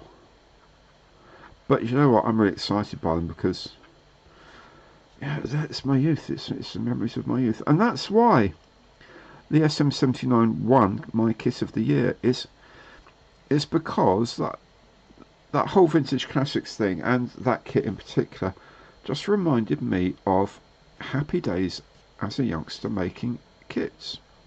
In those days, almost but not quite exclusively Airfix with the occasional Matchbox kit. Very, very rare I made anything else because there wasn't much around where I was. The choice wasn't there. And I'm not sure I would have done them justice, really. But yeah, I love the vintage classic kits, and that's why the SM79 I remember doing when I was young, vaguely. But I enjoyed doing it because it wasn't straightforward. There was a lot of work to do with it, especially on the crew figures, and on the masking the canopy was an absolute delight, let's say. But it was fun. It was really fun. I love doing it. I think the result was actually pretty good. It's definitely not my best work, but I think it made a really good kit at the end of the day. I loved it.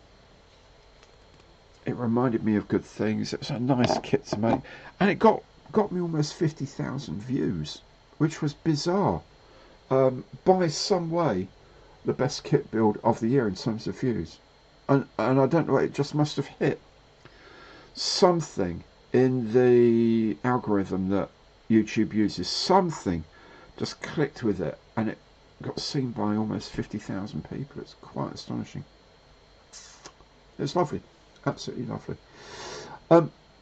Robbie, if I had, well, if any thoughts about it, I refer you to the Mystic Mug video I did a little while ago, because that is essentially what I think. It's a mixture of what I think Ethics will do and what they should do. As I say, the hey, bye Phil, thanks for dropping by, man. I suspect the 1/24th Spitfire Mark 8 is the most likely of all the things I did. And the rest is kind of like what I think they should be doing, or what they could be doing, or like just going by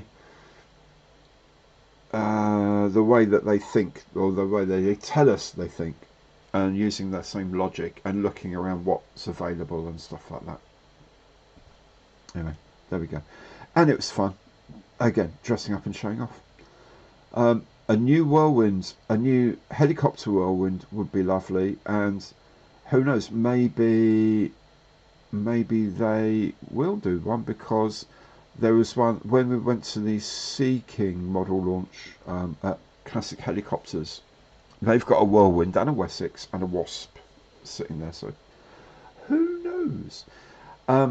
The fighter, yeah, it would be nice. Maybe a 148 would be really good. Would be really good if they could do that, because that's what I'm not quite up to the 132nd that Special Hobby do. Although that would be pretty cool as well. But yeah, that would be nice. That would be really nice. Matchbox got me into using Primersine. Yeah, absolutely. The colours are so okay. Robbie, doesn't matter if you missed it, my friend. You can always catch up anything on my channel. They're all there. Have some fun when you got it. Got some time. Check it out, because it's just a bit of fun. It's just a laugh, really.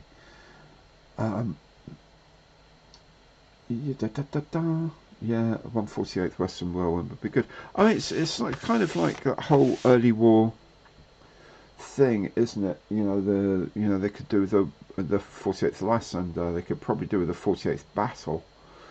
I don't know if they'll go to 48th with the Battle, but they could. They've got the Wellington Hampden would be the next one, that should be the most obvious thing that they really should do. They've got the Vintage Classics, which I think they'll release a Vintage Classic rather than doing a brand new tool. But then maybe they'll do that as a new tool and release the Halifax as a Vintage Classic. But I think that would be the wrong way around. The Halifax desperately needs to be a new tool kit. Desperately. Yeah, the Western Whirlwind is a cool looking plane, and it was such a shame it things overtook it and it didn't get developed the way it could have been. I'm going to leave the screws off this, because I'm going to paint them separately. By the way, just in case you are actually wondering what I'm doing here, that can go and dry, and then it can be filed down later on and sanded and finished. Be nice. Oh, so it's only taken me an hour and a half to do that. Cool. A sea mosquito with foldable wings. That would be interesting. Yeah, it would be interesting. Don't know if anyone will do that, but it would be an interesting thing to have. Right, I've got one of those. Oh, I'm going to need those. And put those away for the moment. Ugh. The only problem with having like sort of 6 different kits on the go at once is that everything's all over the place. Okie dokies. Right, nippers, what else is going on? Hampton would be lovely. It really, really, really would be lovely. But you see, having the Halifax at York Air Museum and having one at Hendon, there's a lot of possibilities for scanning, and you know that's what they've got to do these days, is 3D scan everything before they can design stuff. Which is why it's kind of interesting when I was chatting with the guys at DBMK that they've already done 70 scans. They've got like 4 kits in development. They've got the 1/32 scale de Havilland Hornet twin engine fighter. They've got a 1/32 scale Sea Fury in development, which looks beautiful. There's a 1/48 Scimitar and the 1/48 F11F Tiger are the ones that are in the process, you know, different stages of the process at the moment. But they have another 70 objects scanned ready for the 3D design process. So goodness knows what they're going to come up. That would be absolutely lovely. Right, what else have we got? Did Airfix release any new tool armour last year? They did. They released the Ferret armoured car last year, which I've not actually got yet, and yeah, I'll get hold of one and I'll build one because that looks cool. So that's as armour as they did last year, and that was done entirely in-house as well. That wasn't working with Academy like the K2Y ambulance was working like with Academy. So FX did the design work and and they sent them to Academy to actually be produced and all the rest of it. The Ferret was done completely by FX.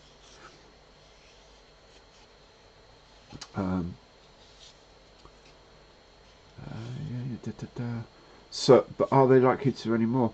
Do you know what? They're likely to do some more military vehicles because they're popular.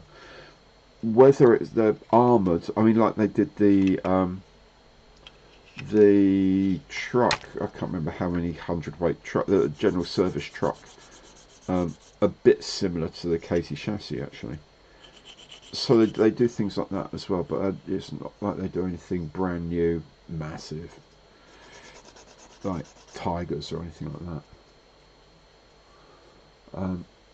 Three model ships. Check out my build of the HMS Devonshire, because I really had a good time. It's the first time I've done anything like that, and I actually really enjoyed it, which is why I'm happy I've got an HMS Fearless to do at some point, because I'm actually quite into this whole thing of ships and water effects and stuff like that. And it isn't actually, I'm going to say it's not that difficult. It isn't difficult in practice to do, but it's one of these things that practice makes the things look more realistic. You can get a fairly realistic looking result with not massive amounts of effort like I did, but if you then look at a bit more carefully about how water moves and how the waves, and lot more pictures of ships at sea, then you can make them more and more accurate, more and more lifelike, as it were. But I loved doing that Devonshire. It was in my stash for a long time, and I eventually decided, no, I've got to make this thing, and I'm so glad that I did, because it's a really fun kit to make, really fun. Yeah, so Fearless is going to be interesting, because I'm going to have the landing craft dock open and have landing craft leaving the dock, so I've got to have like a partially submerged rear end of the thing. Absolutely, it's going to be crazy. But anyway, bum, bum, bum, bum.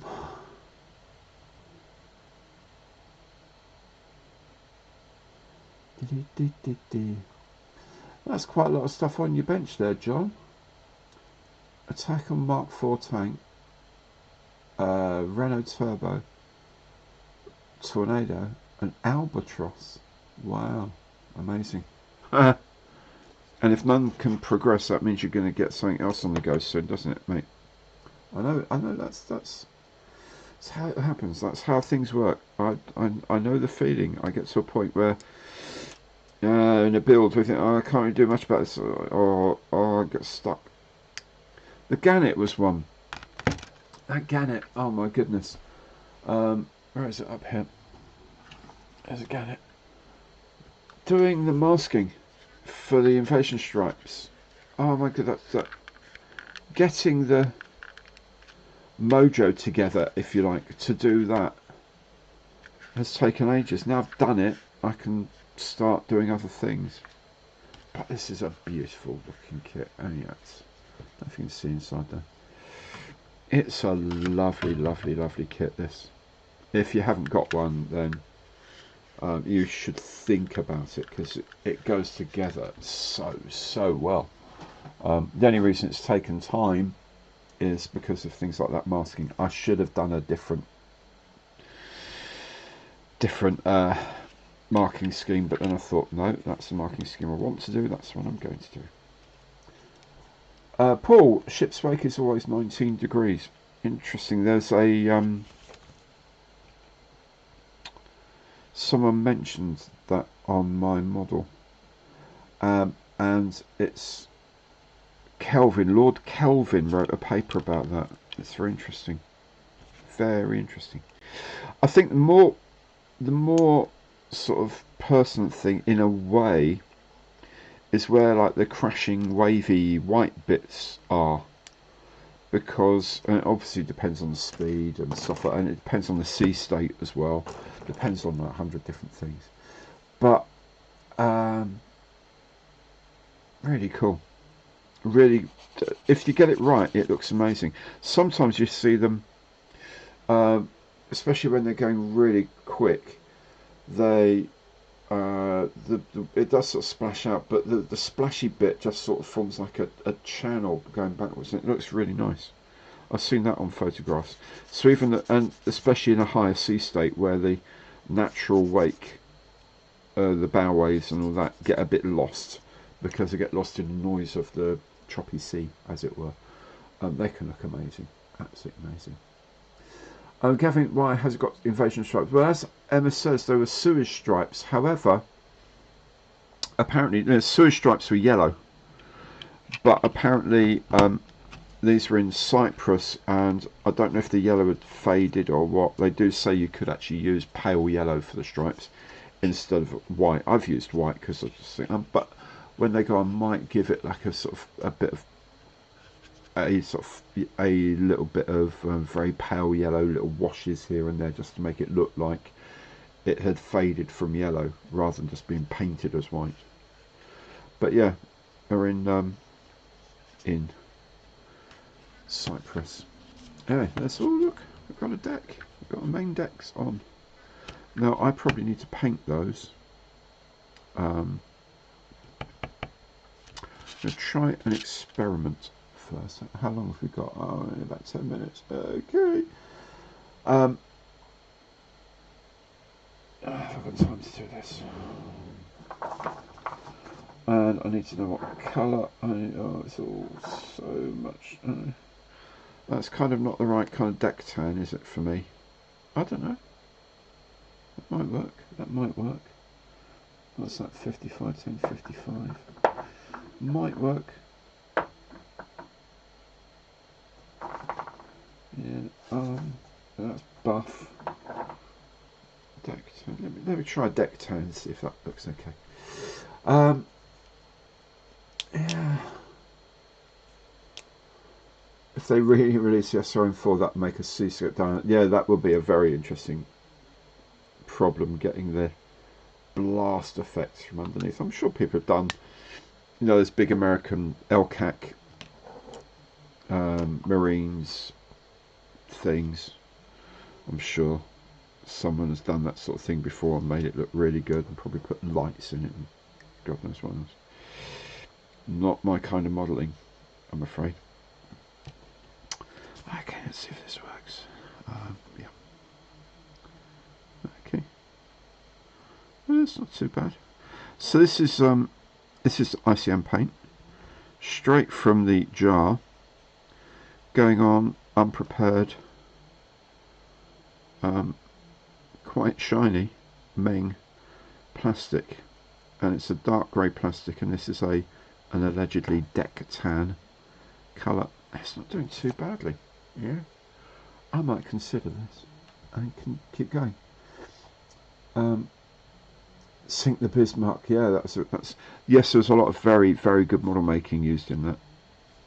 Some very good model making, in fact. I think this all goes over here. So, yeah. So the big thing's going to be obviously Airfix next week.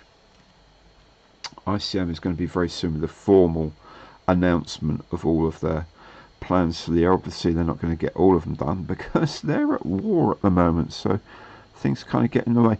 I know a lot of people have been talking about Airfix and their problems this year getting stuff delivered, and I'm hoping that very soon after the range launch I'll be able to get an interview with Dale and maybe Luke or someone else from Airfix, and we can talk about the issues they've had this year getting stuff. I suspect I watch a channel called What's Going On with Shipping, and there's a lot of discussion at the moment about the attacks on shipping in the Red Sea, and that of course is leading to the Suez Canal, which is the, a major route from the Far East to Western Europe, goes through the Suez Canal. Kind of why the Suez Canal is there in a way. And a lot of big carriers like Maersk, Hapag-Lloyd, people like that, have rerouted their ships. So instead of going through the Suez Canal or Red Sea and getting shot at, they're going via the Cape of Good Hope off South Africa, which adds like 2, 3 or more weeks to the journey time. So it could be that a lot of stuff that would have been here in December was actually on a Hapag-Lloyd or something on Maersk ship that was then diverted because of the business with the Houthi rebels in Sudan shooting at merchant ships, and it just took a lot longer for them to come round from Cape of Good Hope. I think that's what happened. I don't know, but I will ask Airfix, and if I get a chance to do an interview with them, then they can probably tell me, and you'll better watch it.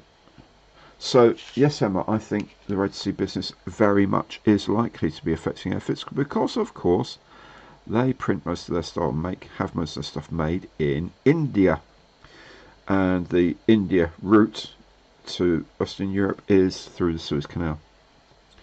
So if they, you just buy your shipping container and say this is need it delivered here, and we'll pick it up from Felixstowe or whatever, and they say that's grand, we'll do that, and then I'm really sorry it's not going to be here on time. It's now somewhere off of Madagascar instead of going through the Red Sea. You just got to deal with it and just got to accept it, and that's just going to get here when it gets here, sort of thing. Better than being hit by a drone or a missile or whatever, isn't it? So yes, I suspect a lot of things, a lot of product that a lot of manufacturers from China and places like that are due could well have been impacted by this, because almost everyone uses container transport.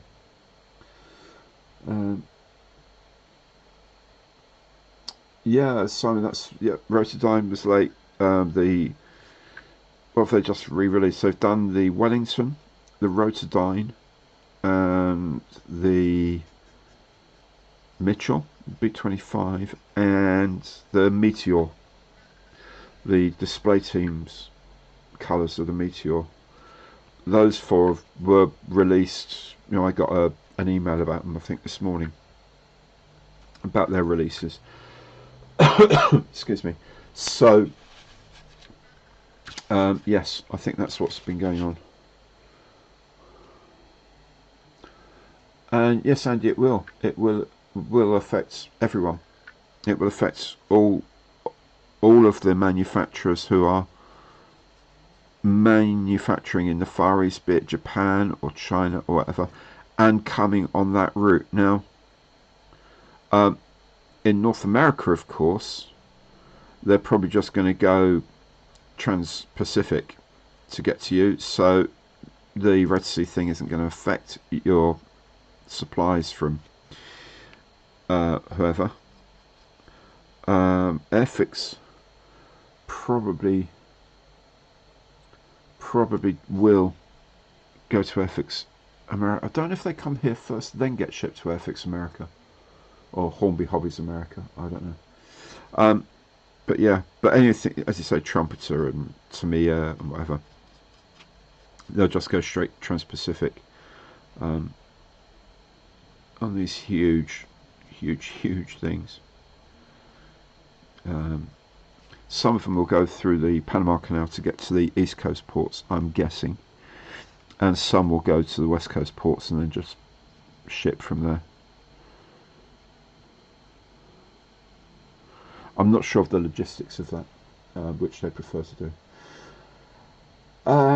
So ICM mini art. Well, yeah. I mean, oddly enough, a lot of the stuff from Eastern Europe will actually be a little bit easier to get hold of at the moment. I mean, yeah, it's bizarre that, you know, ICM send me stuff every month. They send me a package, and you know, I know what day it's going to arrive. You know, it's this package coming by post from Ukraine to here, and you know, I'm more concerned about whether or not Royal Mail will deliver it than whether Ukraine Post will get it to the airport safely. It's bizarre, isn't it? But yeah, it's a reliable amount of time for it to get here. It's quite crazy. William, good to see you, mate. Take care, fella. Thanks for dropping by. Yeah. Bobby G, am I getting the RF1 48th buck? I haven't planned on getting one. Whether I do or not later, I don't know. It's quite a build, because I made the RF one and it's not actually all that much different, to be honest. And it was a big old build, and at the moment there are more pressing big builds for me to finish. I may get one later in the year, because I really like the Buccaneer, and I would like to do a Gulf War one. But as I say, there's so many other things I've got to do in the meantime that I will reserve grabbing hold of one just for the moment. But it is a lovely kit. That Buccaneer is a nice old kit. Yeah, Paramjit did quite a good job on that, I think. He must have been quite happy with that. Probably took the rest of the day off when he finished that one, I reckon. Yeah, Red Sea delay is a reason to make some out of the stash. Well, yeah, absolutely. Absolutely right.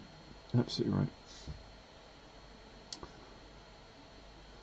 Yeah, I bet there is a lot of panic about transit times and stuff. It's crazy as well. Yeah, well, Siezda are, you know, from Russia, so it's easy of them to get over. Depends on the FX announcements as well. Yeah, the announcements. I don't know how much that's going to impact the announcements. They're going to announce what they've got. Maybe they'll be saying, you know, you got to be prepared for some of this stuff to be a month or two later than we originally planned, because you know, there's a war on and we can't do anything about that. You know, we can't, you know, protect the ships any more than anyone else can. You know, we had to, you know, they've had a crack at convoying them. I think Maersk and Hapag-Lloyd and similar large carriers are just thinking, that's too much of a risk. Even being convoyed is too much of a risk. We'll go the long way. As long as you've not got anything perishable on board, then why not just take an extra week or two, get there, as you say, get there safely, and get there in one piece.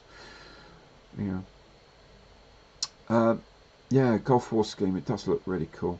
The buck in Gulf War. Who makes the best EA6 Prowler? I have no idea. Never seen a kit of one or whatever. White or grey primer, is there really a difference in how effective either is? For me,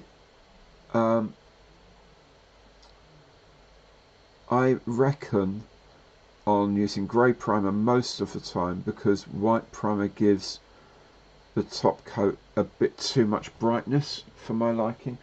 White primer I use obviously if I need a very pale colour, like white for invasion stripes, or for yellow I tend to use white or pink. Orange I'll use pink, but for anything else I tend to use grey, like a mid-grey primer. That's just the way I am. Black I'll use if I'm then overcoating it with metallics, because the black helps the metallic glow a bit more. But that's about it.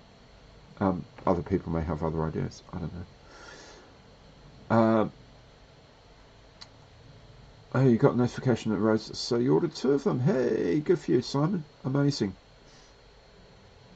Good for you. They're going to sell really well. That Rosadine's been hanging around a long time, and I'm so glad they're making it again. That's going to be a really good thing. There's a price premium for FX manufactured in New Haven. Yes, there is. Now, when they released the Spitfire, it's interesting. I did ask this question at the briefing we had at the event that we had that Airfix hosted, talking about these things. I did ask them about this, and at the time, the Spitfire's reasonably priced because they've done a lot of work on keeping the price down. They've missed out things that they really wanted to put in, and there's parts counts and stuff like this. Also, the 124 Spitfire was made during COVID. The development was largely during COVID and lockdown and stuff like that. So the fact they got anything out at all is absolutely amazing. However, they were restricting a few things, not very many, but a couple of things they probably could have done a bit differently. But the price in New Haven was good because at the time, especially during COVID, the price of container ships was, containers on ships was absolutely crazy. I mean, the prices were just phenomenal.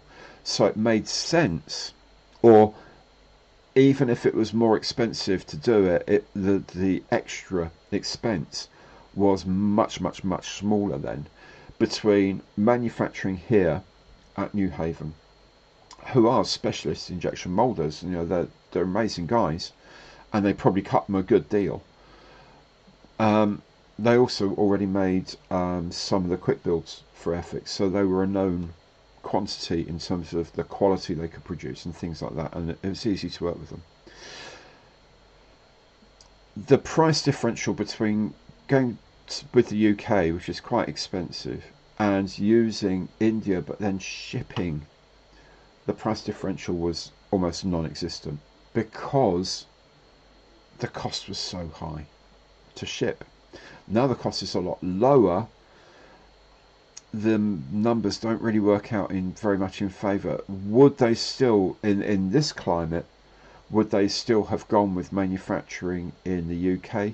Probably yes, I think they would, because of the PR element, the whole thing about saying, we've made as many Spitfires in the UK as Supermarine did during World War II, that sort of thing. And it's an iconic British aircraft, and the fact it's made here is really good PR.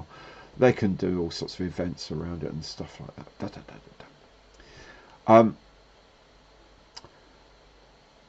In the future, will they do it? I don't know. That's a lot trickier one. You know, the guys down there are really good at what they do. I mean, really, really good at what they do, and passionate about what they do as well, and which shows in the fact that they set up Model Works, the shop, in their premises. And I know that the guys are already looking at sort of quite jealously at some of the space that's not quite being used all that much there, to say, well, we can maybe move that out there, maybe up that way, and then we could do this and maybe do that, and, then, yeah, and expand the shop here, and then we can do some tutorials upstairs. They've got really big plans, so they are properly excited about model making, about working with Airfix as well. So you'd kind of like to think that they would continue doing it, but I don't think they'll ever really bring the mass production back to the UK. I really don't, unless for some reason shipping prices go properly crazy again. I really don't see them doing it. Anyway, what, Chris? Good to see you, mate. Thanks very much for joining. Really, really good to see you. Yeah, Model Works is quite compact at the moment. Trust me, they've got lots of plans to move up and out, or up and back as well, I think. Enamel paint or acrylic paint recommended for Airfix World War II ground crew. It kind of just depends on what you like to paint. I would be painting with acrylic only because the cleanup is easier with water, but also I find it easier to blend with acrylics. You can use a wet palette if you want. You can. There's all sorts of techniques you can use for figure painting that are a lot easier, a lot more straightforward with acrylics. Although, you know, I've seen amazing work done with enamels, but personally, I'd be using acrylics. But that's just me. That's just me. But yes, wash them really, really well first. You're absolutely right, Emma, because they with the sort of vinyl PVC type plastics, they, I suspect, use release agents to get them out of the moulds for a start, so they've got an oily finish, but also they naturally have a very shiny top part of the surface, and you need to get a key into that, and by using soap, mild detergent, that just sort of keys into that top surface a little bit, makes it a lot easier to prime and paint your figures. But washing is very, very important with figures like that. Okay, oh, it's already 8 minutes past 10, so you know, I've done well. I've done okay. I've, you know, almost got a bit of a ship going here, you know. Thank you all so very, very, very much for joining in, and for all your kind words and your kind support. Plenty coming on the channel. Don't forget to check in over the weekend for the just a very, very quick one-off special about the Gallery airbrush giveaway, the GH8068, the trigger style one. I've got one. Yeah, here's my one. One of these. Gallery are going to be giving one of these away at the weekend. They'll ship it direct from them as well. Monday Matters, of course, is not too far away. If you're a channel member, either on because you are anyway, or because Crazy Loach has just given you a membership for a month, don't forget to check out the supporter special, which is available at the weekend. Of course, it's also to people who donate through Ko-fi and Buy Me a Coffee and Patreon, and other people who have sent me stuff. So that comes out on Saturday. And there's going to be things like the BF109Z coming up. All sorts of builds coming your way very, very soon on the channel. Really, really appreciate the content you've been chucking in, or comments you've been chucking in, the support you give, and the good grace with which everything is said. It's people have said already to me, that I noticed a comment the other day about how the community's develops and all that, and that's really, really, really important to me. It's a supportive, great community, and that is down to all of you for taking part with respect, with help, with offering suggestions, and I'm hoping it can just sort of tumble down a bit more and get more and more people taking up this amazing hobby that we all enjoy. So thank you all very much for taking part. I'll see you again very, very soon, and have a really good weekend. Take good care. See you soon. Bye bye.